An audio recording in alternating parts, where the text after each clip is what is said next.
Hi folks, we're Tacitus today, your pushback channel, and thank you for joining this audio live stream. Please listen to this presentation as you would a radio broadcast. In this essay, I'd like to talk about it's clearly the lies we're being told by globalist controlled, and let me just highlight again, globalist controlled Western governments.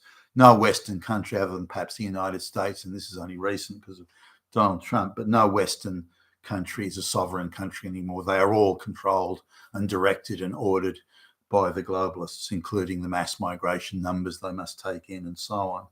Now, as I've mentioned many times, for many years, I have traveled internationally on business and gone to countries all over the world. And so I'm quite used to being the only white person in the carriage, like whether it's, sometimes I've taken, trains around, depending on how reliable the public transport system is and whether or not I want to take the risk of driving or the cost of hiring a limo and driver, that sort of thing. So I've taken public transport and often, many times I've been the only white person on the carriage and everybody's looking at you. They obviously don't see that many white people, particularly as you get out of the cities.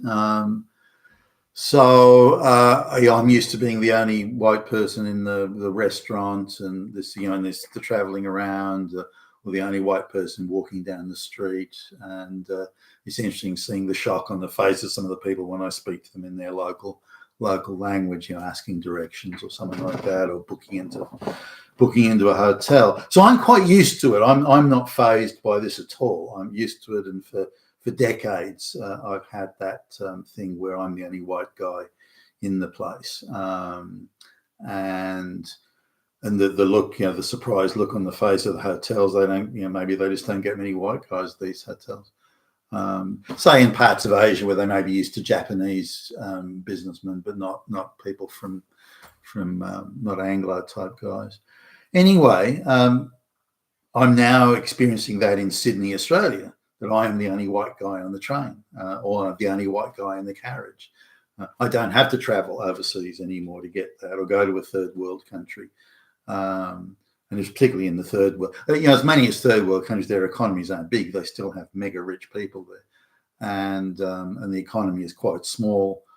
And I was visiting sort of those people and their businesses and their companies and so on, in the third world. But now the third world has come to Australia. So now I'm the only white guy in the carriage in Sydney. I never thought that would happen. And it's kind of an eerie thing when you're going to their country, their third world shithole. Of course you expect that. That's how it is. But it's now that way in Sydney, Australia, and in London or something. So I just took some notes and I did one train trip recently where from the time the platform I got on to where I wanted to go was 14, well, actually more, because I did a little circle around the inner city, but 14 train stops down the main line.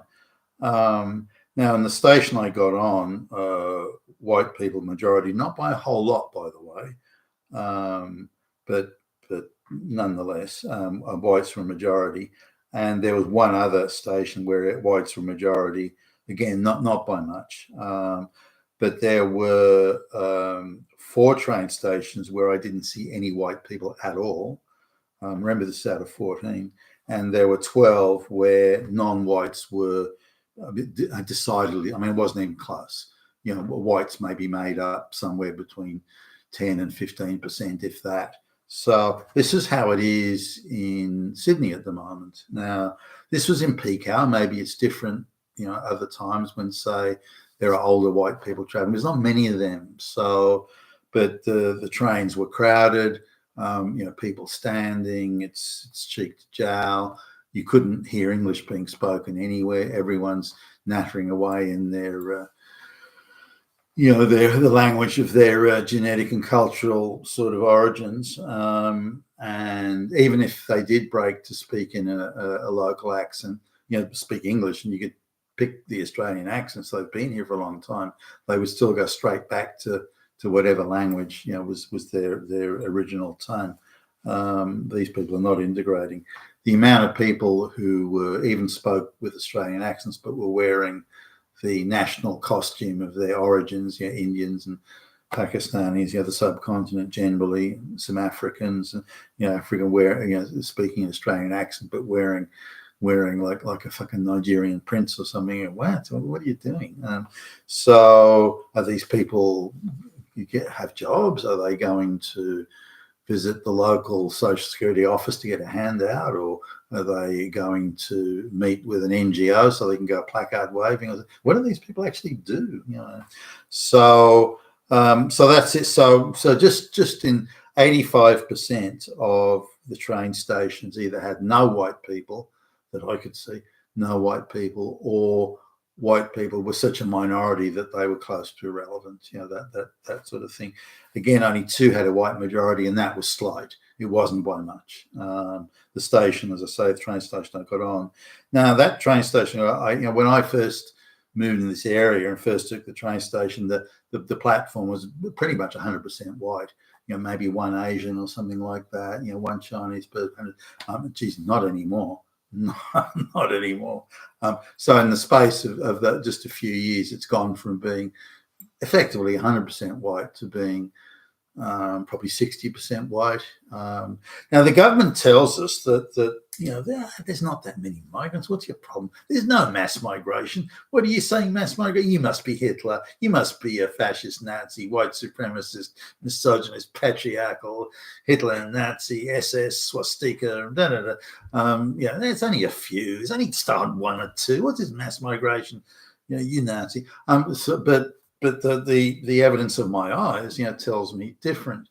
Now, as I've mentioned before, if I walk around the food arcades and the shopping arcades, particularly those around the train stations and in the downtown, the CBD area, I've walked down 2 of them, which are getting on for a kilometre long. These underground shopping strips.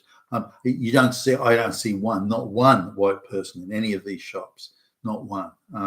They're all Asians, and in the food thing, they're all Asian midgets, and they're all like under 5 foot tall with serious back and knee and ankle type problems, suffering rickets as malnutrition as kids and that sort of stuff.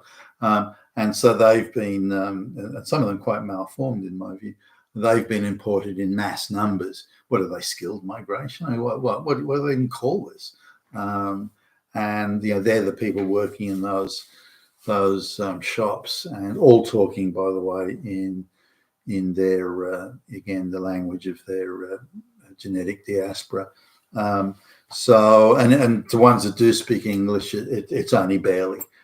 This idea that we only bring people into Australia as immigrants or whatever who speak good English, that's bullshit. Absolute bullshit. These people barely speak a word of English. Looking as they do, they can't be brought in as prostitutes or something, not looking like that, or maybe prostitutes for other Chinese men. I don't know. But looking at the makeup now, where there are certain shopping centres around Sydney and say main streets of certain suburbs where you might be the only white person walking along. In fact, so much so that you're an object of interest. People look at you, wow, there's a white guy walking along the street in Sydney, Australia. Such is the rarity of it in certain suburbs and parts of Sydney. So my take is that, given it's the most populous areas that have the least white people, the amount of non-white people, primarily third world peasant, the amount of non-white people in Australia is easily 50% plus, easily.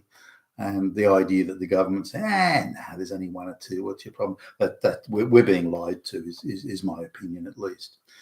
Now, in areas that there was a media article sort of trying to debunk this idea that there was even a single brown person in Australia, saying there are suburbs in Australia where white people are close to 100%, which they cited as being something evil and terrible and Nazi and swastika and so on.